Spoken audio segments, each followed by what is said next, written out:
Un saludo, queridos hermanos. Es el ministerio elgozodejehová.com, que semana a semana traemos una clase para reflexión y conocer mejor la palabra del Señor, conocer mejor nuestra Biblia. Previo empezamos adorando al Señor. Dios está aquí, Sí, Señor. tan cierto como el aire que Sí, respiro, Padre. tan cierto como la mañana se levanta el sol, Sí, tan Señor. cierto que cuando le hablo él me puede oír. Dios está aquí. Sí, Señor. Tan cierto como el aire que respiro,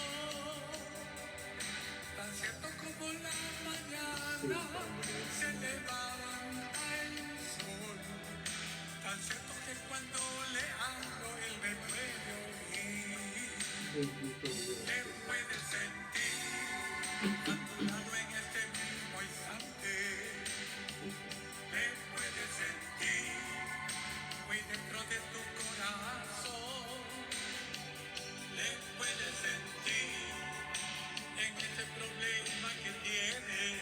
Sí, Señor.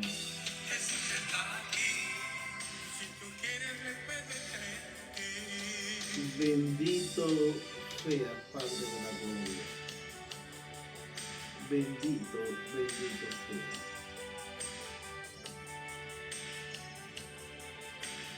Jesús está aquí.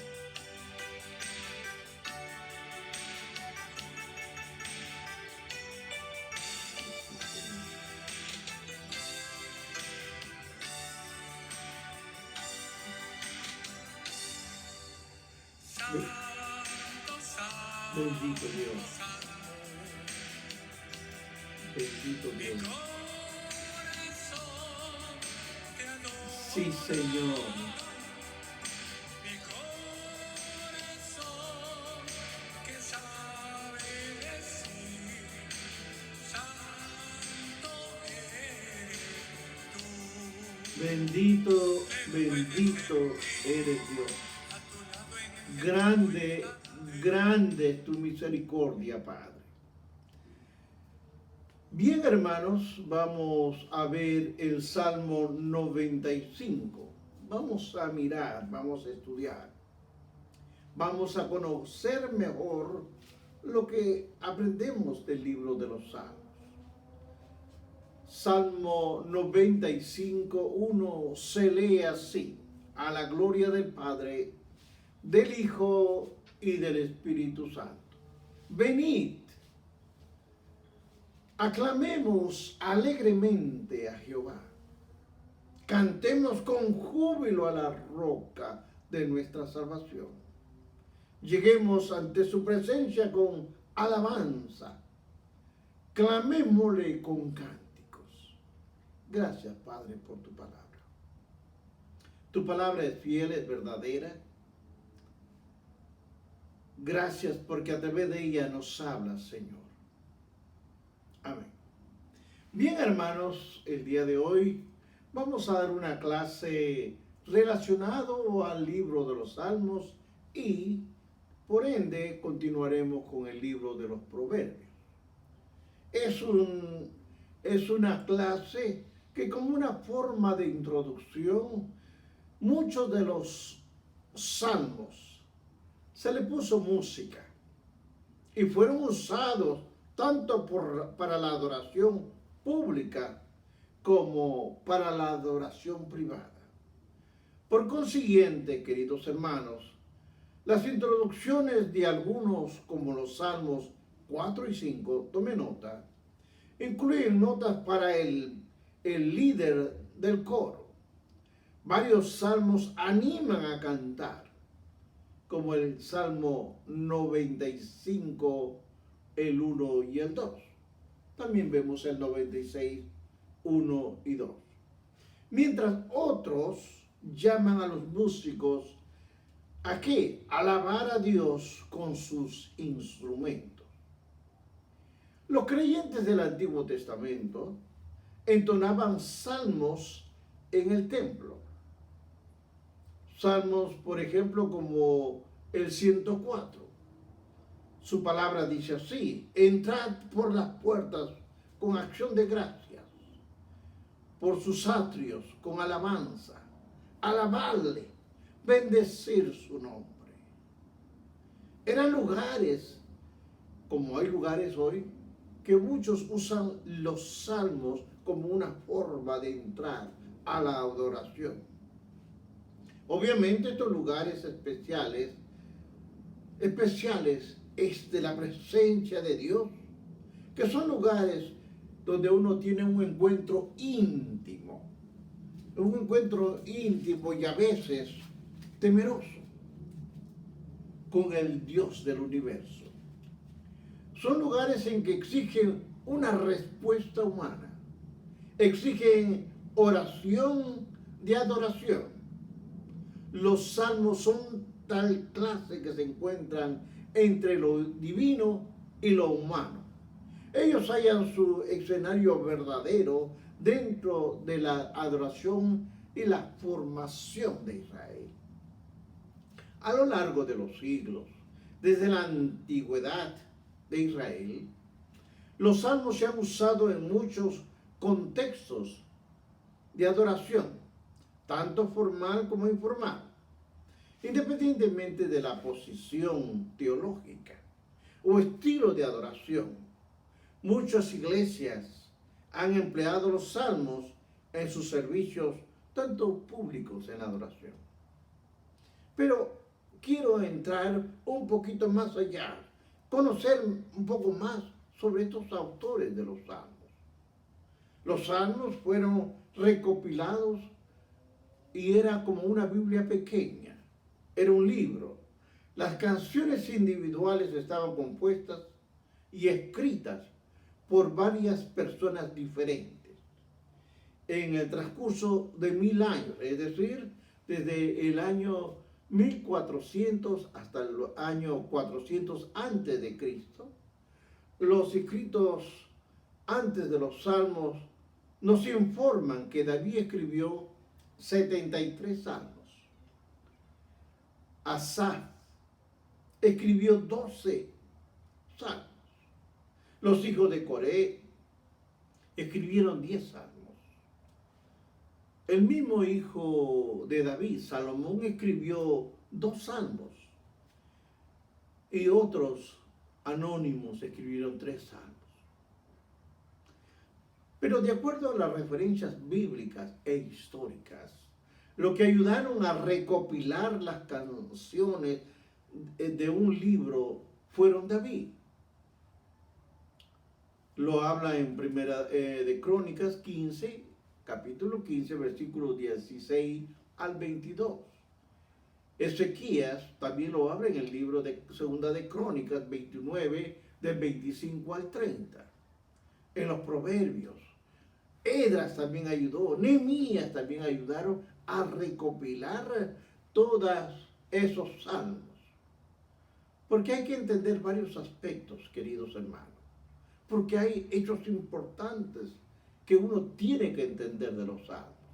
Primero, he observado que los salmos es el libro más largo de la Biblia. Martín Lutero en su tiempo se refería al libro llamándolo como una pequeña Biblia. Y los salmos él decía que resumían todo el Antiguo Testamento. Ahora, hay un punto importante en los salmos. La palabra aleluya es un término hebreo, bien conocido y traducido, que significa alabar a Jehová, que lo usa la Biblia 28 veces, y 24 de ellos están en los salmos. El uso más intenso es aleluya, se usa en el Salmo 150, que lo usan 3 veces, donde dice aleluya, aleluya, aleluya. Es un término imperativo para alabar a nuestro Señor. Hay otro punto relevante. Más que en cualquier otro libro de la Biblia, los salmos nos conectan con Dios, expresan los sentimientos, expresan la necesidad más profunda de la humanidad. Quiero que usted lo entienda, querido hermano. Los salmos también expresan nuestra alabanza, nuestra adoración, nuestro júbilo por lo que Dios es y por lo que Dios ha hecho en nosotros. Hay un punto importante. En el Nuevo Testamento, sin embargo, cita el libro de los Salmos 186 veces. Recuerde, el Nuevo Testamento usa en los Salmos 186 veces mucho más citas que cualquier otro libro del Antiguo Testamento. Jesús en el Nuevo Testamento usaba a menudo salmos para enseñar doctrinas prácticas y piadosas. Pablo, por ejemplo, nos proporciona una tercera parte de las citas totales del Antiguo Testamento. Y en el Nuevo Testamento usa una quinta parte de estas citas de los salmos. En otras palabras, los salmos conllevan a formar como una poesía hebrea. Los humanos tienden a identificarte estrechamente con las emociones expresadas en poemas. Pero observemos las características de la poesía hebrea. La poesía hebrea, no estaba basada en una rima, no, sino que la poesía hebrea se hacía como unas líneas paralelas, es decir, como si fueran vías del tren.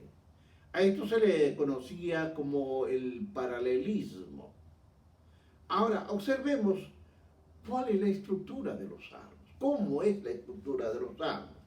Los salmos están divididos en 5 secciones. ¿Y cuáles son estos? Son 5 secciones porque fueron para 5 libros del Antiguo Testamento o del Pentateuco. Para cada libro, Génesis, Éxodo y todos los 5 libros usaban en una forma paralela los salmos. Pero hay diferentes clases de categorías. Algunos han sugerido que los salmos pueden clasificarse en 7. ¿En 7 qué?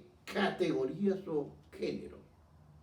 Género significa un grupo de textos similares de un modo contenido y una fraseología.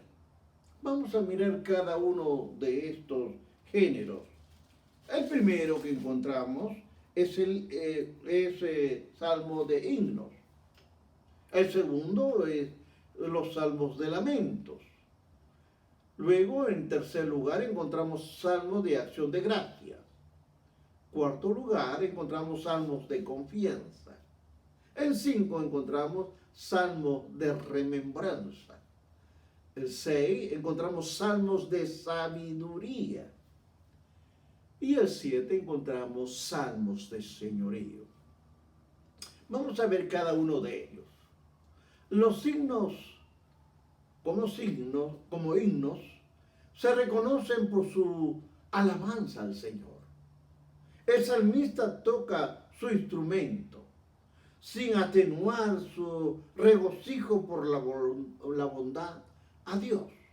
Su alabanza es veramente porque el salmista está muy consciente de que está en la presencia de Dios. Y lo podemos ver en el Salmo 113. Usted vea, son himnos de adoración, himnos que lo elevan.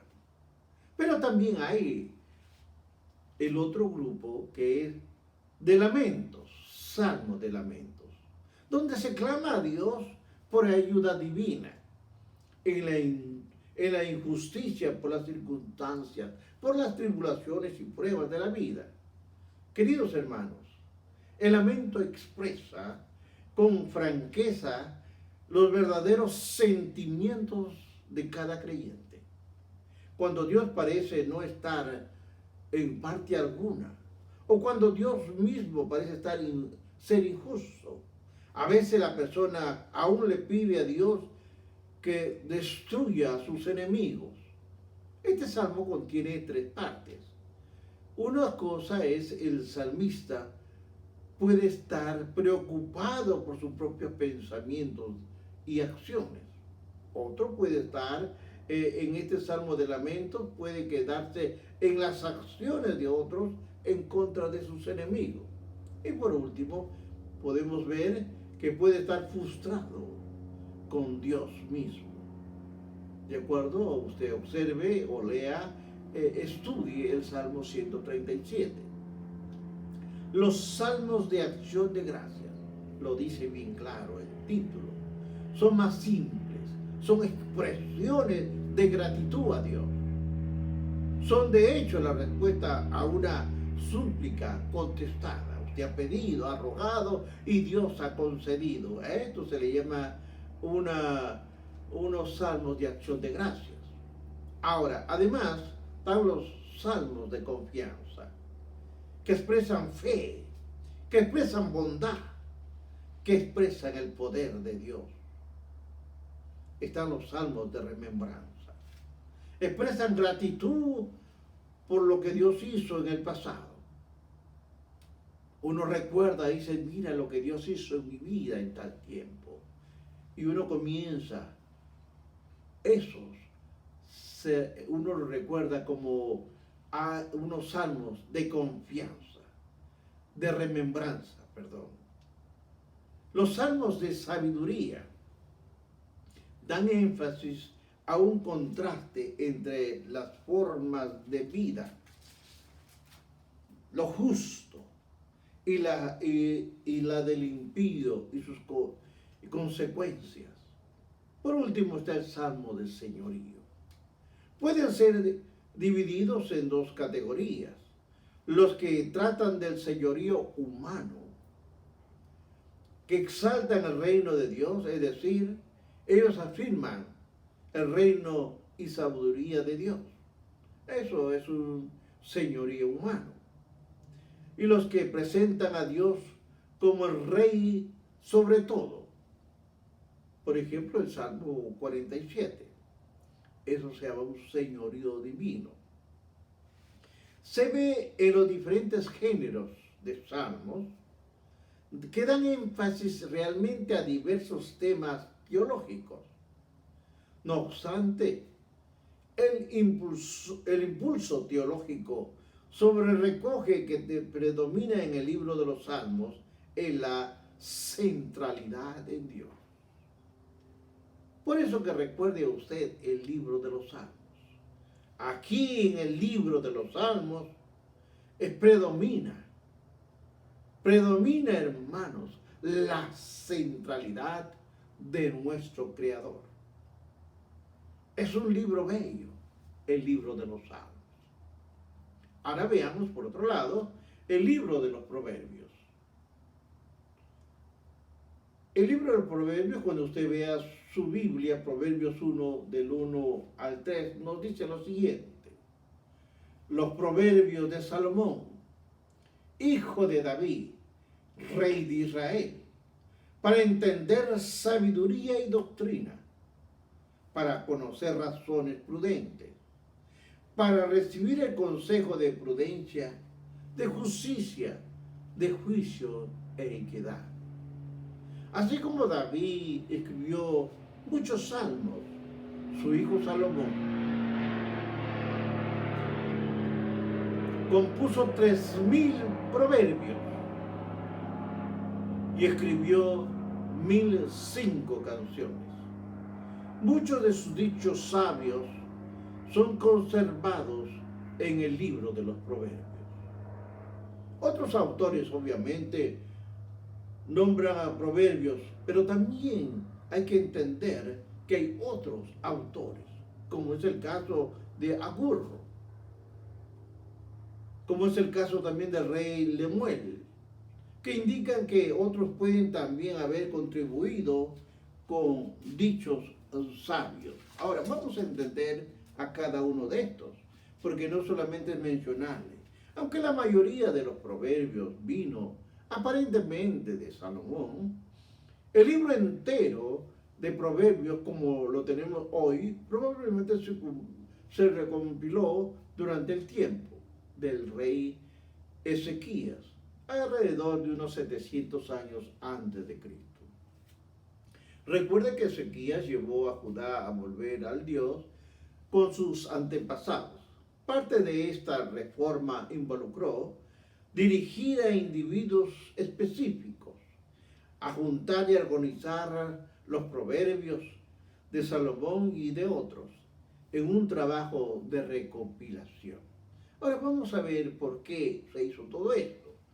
El propósito de este libro era para establecer una claridad y es la siguiente. Primero, promover sabiduría, promover conocimiento y disciplina. Segundo punto, exhortar a las personas a hacer lo correcto, lo justo, lo equitativo. Otro punto es dar sabiduría ¿a quién? Al ignorante.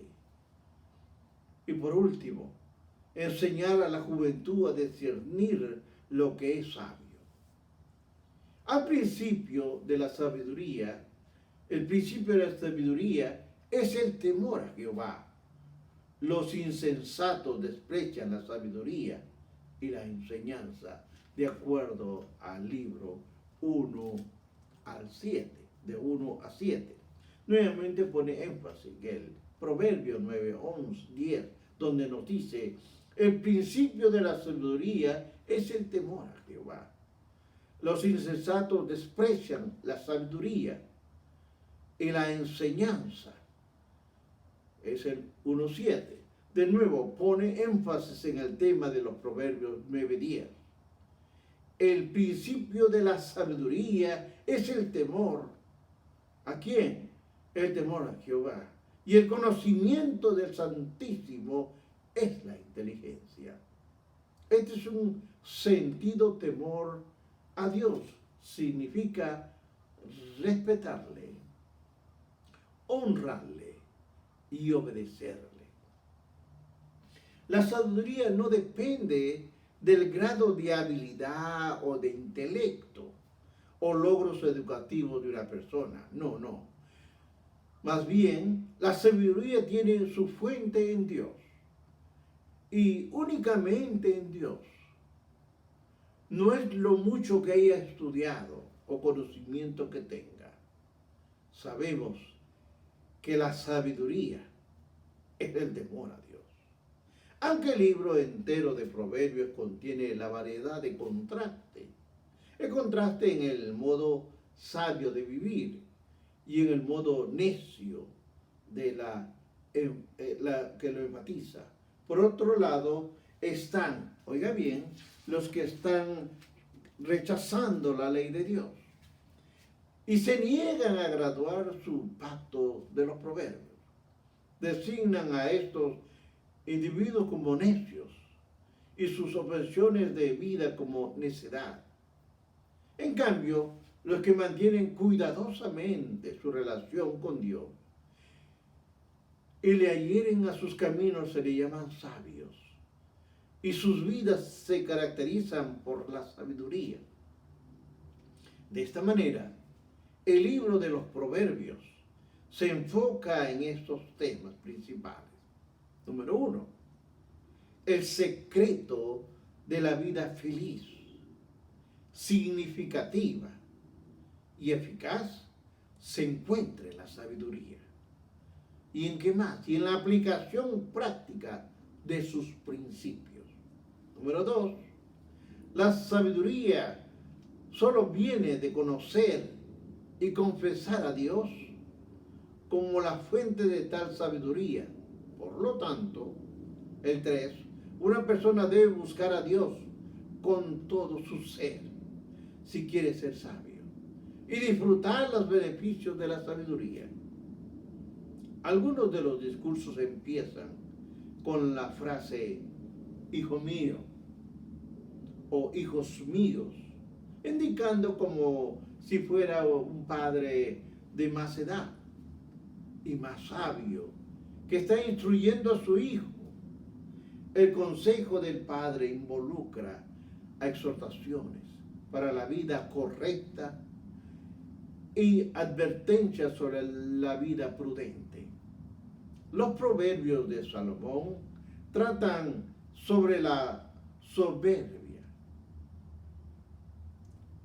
Y esto uno tiene que tener en cuenta, porque está la soberanía de Dios sobre todos estos temas, incluyendo la pobreza, la riqueza, la calumnia, la autodisciplina, el discurso o el silencio, el trabajo o la pereza, las promesas precipitadas, la disciplina en la educación, en la enfermedad, en congoja, la vejez, y habla de muchas más cosas. Ahora observemos a lo que es Agur y Lemuel. Y esto es interesante. Cuando estaba estudiando, la Biblia dice muy poco acerca de Agur. Sí, hermanos, muy poco de Lemuel también, que proporcionan los dichos sabios. De acuerdo a los proverbios, Agur confiesa que él no tiene gran sabiduría. Él lo confiesa y dice, yo no tengo gran sabiduría y entendimiento. Usted lo puede ver en el 31 al 4.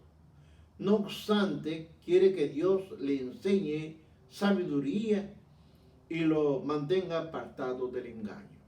Usted lo ve en el 30, el 8 y el 9.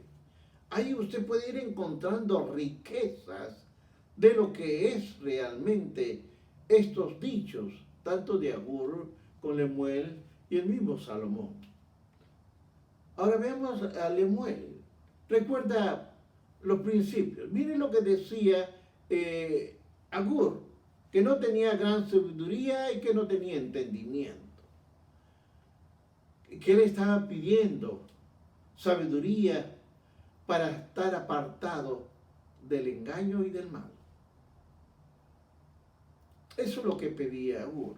Por otra parte, Lemuel recuenta principios que lo que él escribía es lo que de su madre decía, lo que su madre le enseñó sobre la responsabilidad de un rey. Sus proverbios exhortan a los líderes para que se protejan sobre las circunstancias negativas, especialmente de la inmoralidad sexual y embriaguez, y que tratan a todas las personas con justicia y sin favoritismo. Cuando termino de ver el libro de los proverbios, comienzo a mirar sus dichos, terminan diciendo sobre la mujer virtuosa.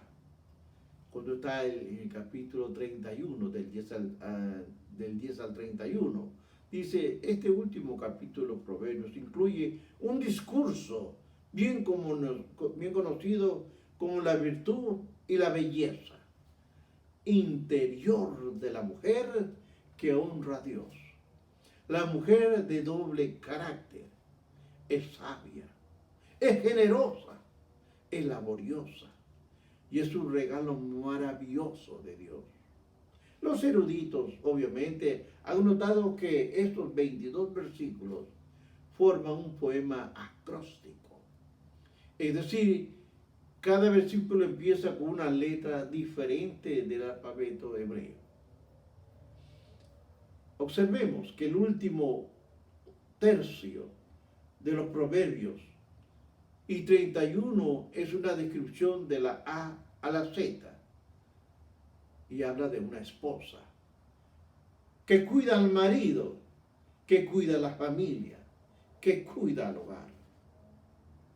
Estas formas asombrosas no son una exhortación, exigiendo a una mujer joven que se convierta en una super esposa.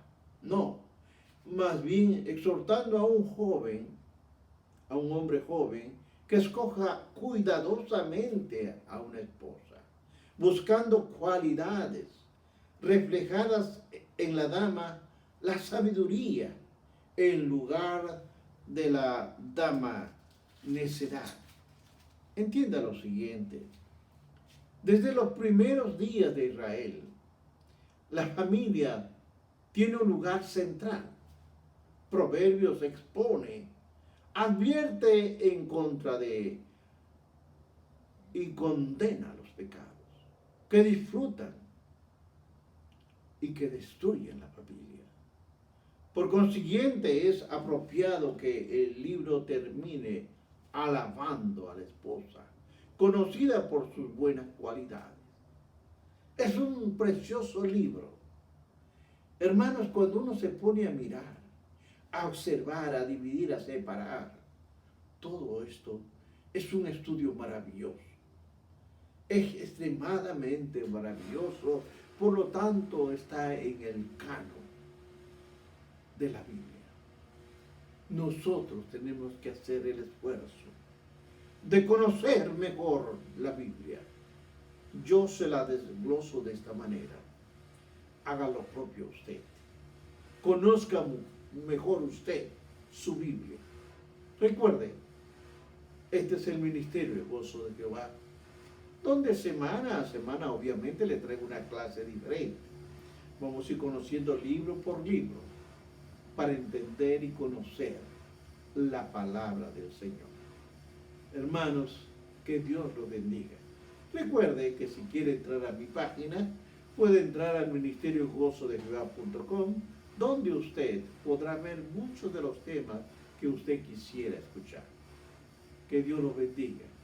Padre, a mis hermanos que han escuchado y los que van a escuchar, bendícelos. Bendícelos, Dios, como solamente tú puedes bendecir. En el nombre del Padre, del Hijo y del Espíritu